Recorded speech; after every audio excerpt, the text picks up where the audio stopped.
benar bahwa tasawuf itu ada ekses, bahwa ilmu tasawuf atau amaliyah tasawuf pada sebut nyelente, saya akui. Semua ilmu apa saja pada si nyelente, benar cuma tasawuf meloloh ni kampun kaprabon, okay? Kalau orang mengatakan itu sebab dan sumbernya kelemahan umat Islam, maka sejarah menjawab bahwa justru inilah sumber kekuatan umat Islam. Nah, ini kak gula di buku ni kak, okay? Ni kak baca di gula. Ni kak buku kitab penyelidikan dari LP3S. LP3S, Lembaga Penelitian, Pendidikan dan Penerangan Ekonomi dan Sosial Jakarta. Nah, ini kan setengah dari tulisan nah sebenarnya sudah merupakan fakta sejarah bahwa sufisme ini kan tasawuf, pernah menderita penyimpangan dari sunnah, pernah nyelengke dari tuntunan Kanjeng Nabi Muhammad SAW yang amat jauh. Tetapi pasti tidak adil untuk memukul rata begitu saja dunia tasawuf sebagai penanggung jawab keseluruhan gejala penyimpangan itu, dan juga tidak adil untuk mengingkari begitu saja jasa-jasa yang pernah diberikan oleh kaum sufi kepada agama Islam. Mun orang cuma mengatakan hanya bapaki umat Islam carkan acer mundur ya karena tasawuf, itu tidak adil kalau orang tidak mau mengakui jasa-jasanya ahli tasawuf, gerakan tasawuf terhadap umat Islam. Nah, ini kita terangaki coba. Terangaki ini kasih penting. Pada saat-saat kaum muslimin mengalami kemunduran dalam hal kekuatan politik dan militer, pokok umat Islam ini ke politik ke militer di dunia Islam karena dijajah oleh orang Barat, serta pada waktu mundurnya kegiatan intelektual Islam, yaitu pada abad-abad ke-12 dan ke-13. Jadi abad 12-13 umat Islam betul-betul mengalami kehancuran total. Kekuatan politiknya, kekuatan militernya, kekuatan zahir ekonominya hancur umat Islam. Karena kenapa? Karena pada tahun 1258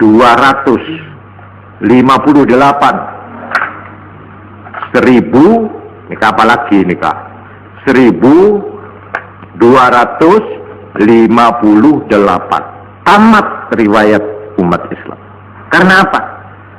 Karena kota Baghdad satu-satunya pusat kekuatan Islam. Baghdad yang merupakan kekuatan pusat kultural Islam, di mana dari Baghdadlah dulu sebelum abad ini dunia, bukan saja umat Islam, mendapat bimbingan dari Baghdad. Ini ke tahun 1252 Baghdad dihancurkan oleh pasukan dari Tartar di bawah pimpinan Hulagu Khan. Hancur. Baghdad diserbu, masjid diratakan dengan bumi. Kiai-kiai patih,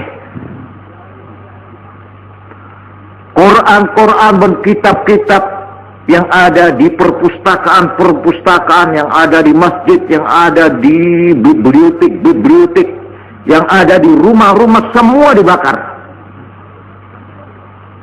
Semuanya dibuang di sungai Tigris atau Dajlah,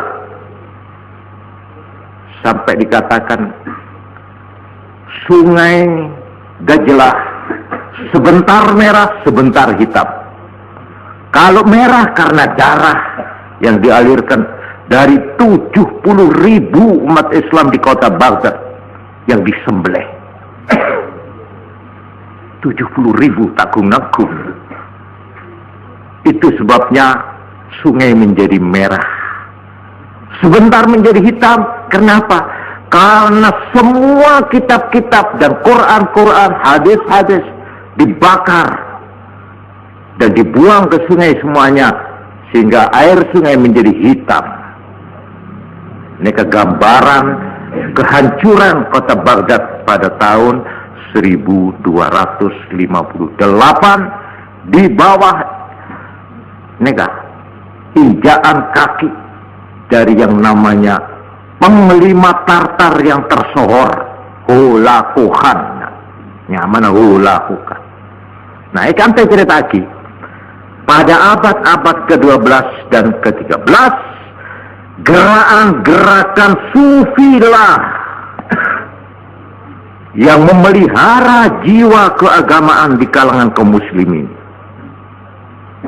Saampuna rato-rato kabeh ampun ada kekuatan kotana ampun ancor. Sampai terangaki umat Islam nalika kenika dunia Islam waktu itu seperti kuburan. Sepeh. Ada suara, ada napas serap.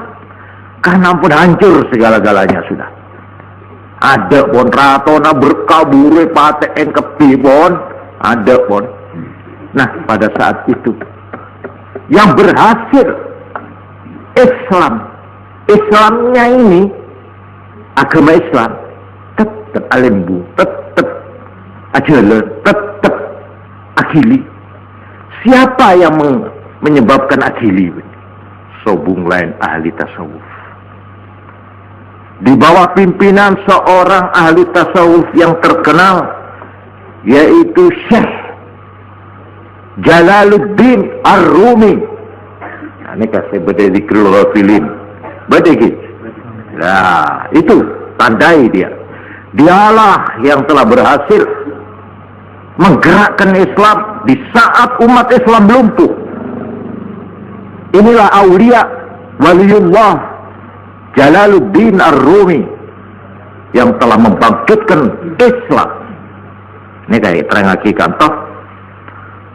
Serta mereka pula lah yang menjadi perantara menyebarnya agama Islam keluar daerah Timur Tengah, terutama ke Asia Tenggara, di mana termasuk Indonesia, dan juga ke pedalaman Afrika. Jadi dari gerakan kaum tasawuf sejak abad 13 itulah maka Islam ini bergerak ke timur sampai ke India, ke Pakistan, terutama ke Asia Tenggara nih kak, ke Muang Thai, ke Indochina, Champa, terus Singapura, Sumatera, Indonesia. Ini adalah berkat tasawuf.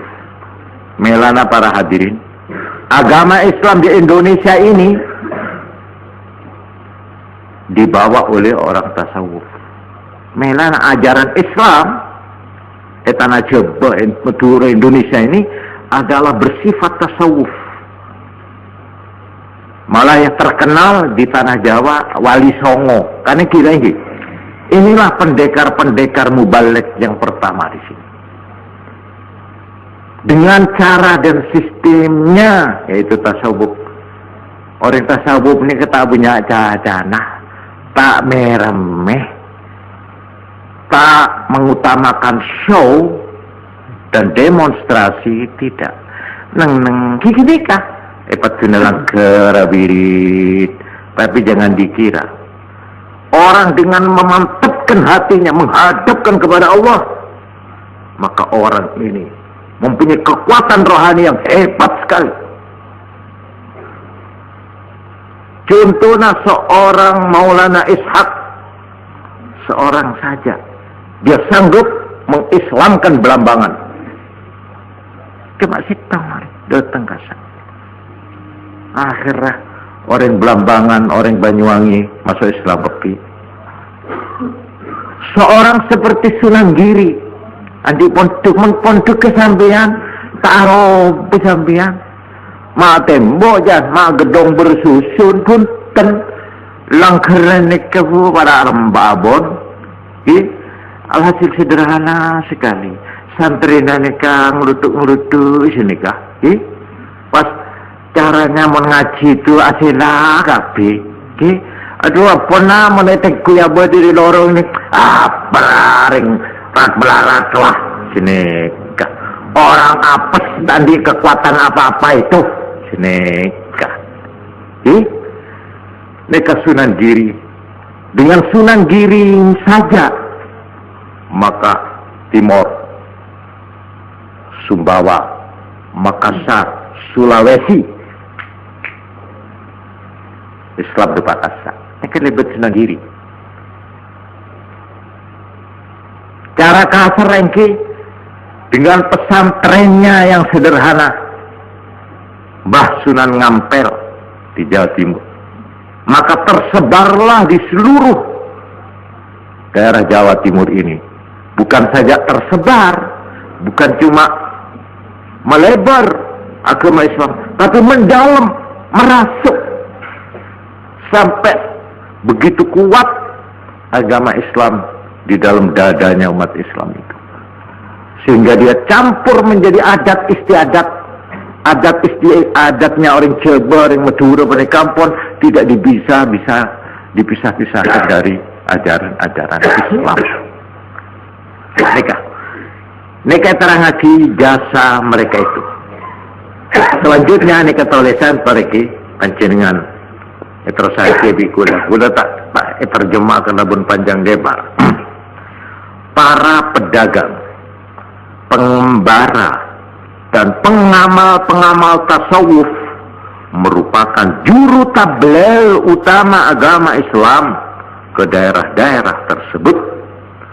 Baru sesudah itu tugas diteruskan dan diselesaikan oleh ulama-ulama ahli fikih dan ahli kalam. Mereka tulisan yang didasarkan atas bahan-bahan penyelidikan yang dilakukan selama ini. Malahan di beberapa tempat seperti di India, struktur organisasi gerakan tasawuf telah membentuk masyarakat setempat begitu rupa sehingga mendekati pola-pola yang ada di dunia Islam di Timur Tengah, dan karenanya lebih mematangkan penyebaran Islam selanjutnya. Sampai semakin mereka orang India atau makin saya sebut Pakistan, Islamnya itu tak gunaku. Islamnya kuat sekali, kuat mencandring orang kita lebur ke Islam. Kocak apa itu Islam itu? Islamnya orang India, Pakistan itu. Kenapa? Fanatik. Kocak fanatik. Pola sekan nekuk agama, semangat nekuk agama. Padahal ini kan tenang. Orang Madura, orang Aceh ini terkenal dengan orang-orang Islam yang fanatik. Pokoknya jangan caring Madura kening, andi salah apa baik. Tapi dia sampai agama mana singgung-singgung. Mohon baan sampai kelero nganca-nganca berkelero ngelokai perasaan agama, tak beri maaf. Ini orang Madura, itu orang Aceh, itu orang Pakistan. Ini kan karena berkat pendidikan tasawufnya, mereka itu mempunyai keyakinan yang teguh terhadap agama itu. Ini kan terang lagi. Tempat-tempat di mana ada pengikut tarekat hampir selalu dapat diketemukan suatu pemondokan atau zawiyah guna menampung para fakir yang hendak melakukan wirid atau suluk. Zawiyah itu dalam perkembangannya lebih lanjut dapat berubah menjadi gilda-gilda dan pusat-pusat kegiatan ekonomi, khususnya sebagai pusat-pusat pendidikan kader-kader. Nah, inikah sejarah sudah membuktikan. Baik di dunia Islam pada umumnya, di Afrika ini sebenarnya lebat tasawuf. Juga di Indonesia, khususnya di Jawa ini. Mulai sejak zaman Demak, kira-kira tahun 1500 Masehi, sampai tahun 1900, jadi berapa ratus tahun ini? 400 tahun, 4 abad, Islam di Indonesia langsung di bawah pimpinan Aulia Wali Songo, langsung di bawah pimpinan ulama-ulama sing ngelutuk-ngelutuk, saya tak bisa pidato, saya tak bisa bikin gaya, tak punya alat-alat apa-apa, tidak punya alat pers, tidak ada mikrofon, tidak ada. Walhasil waktu itu pun kini kenapa berdelager personal pe kasak penduk sederhana diaina sambil mendetingku zahir rengki iku zahir orang pun tak tertarik. Sering kadang nikah serbanan tak tepak ting entar ke masjid atau belager bacaan. Kadang-kadang saya gak bisa jodoh ni ke anduk. Pokok mencari ukuran modern apa tak berat tunawo. Kini kah mubalek pertama yang berhasil menyulap umat bangsa Indonesia yang tadinya sama sekali tidak mengenal Islam, sebenarnya kan Hindu, Buddha, animisme. Ini kedimen orang Jawa Madura ini. Akhirnya mendapat tuntunan beliau-beliau ini. Akhirnya mayoritas bangsa Indonesia menjadi Islam. Makanya kayak sebut 90% nah, atau 95% terdiri dari umat Islam. Ini hasilnya siapa? Apakah dulu ada sekolah mubalek, universitas mubalek ada? Apakah dulu ada jurnalistik atau tulis menulis di dalam kalangan umat Islam cukup? Apakah dulu forms kita banggakan? Maju makin, malah makin ampun alat-alat. Bener cuma universitas luar sampai makin kayak du poduk si lembah kono guys ya, makin pun kebanjiran universitas.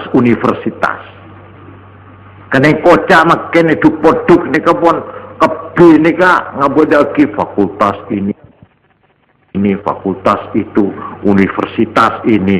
Pokok minta rok norok ni masih kurang sesuai sini kak. Di akhir makin ni alhamdulillah. Dari sudut kemajuan ini kita patut bersyukur kepada Allah Subhanahu Wa Taala. Tetapi tetapi apa boleh itu? Punten kula tak nyale ya punten. Tetapi sini ketoboy. Di samping kemajuan ilmu, kemajuan intelektualistis, kita harus mengarahkan perhatian kepada soal pendidikan Islamnya, pemantapan kesadaran dan mental Islamnya. Ini yang diperlukan. Di sini harus dibikin lebih maju lagi. Ini umpama guru ini bodo seminar bodo edukasi. Bagaimana di satu universitas yang mahasiswanya ini banyak yang beragama Islam. Diadakan seminar di situ itu antara lain kenapa? Keluh kesah. Karena di kalangan mahasiswa Islam itu sendiri kegiatan-kegiatan agama tidak nampak.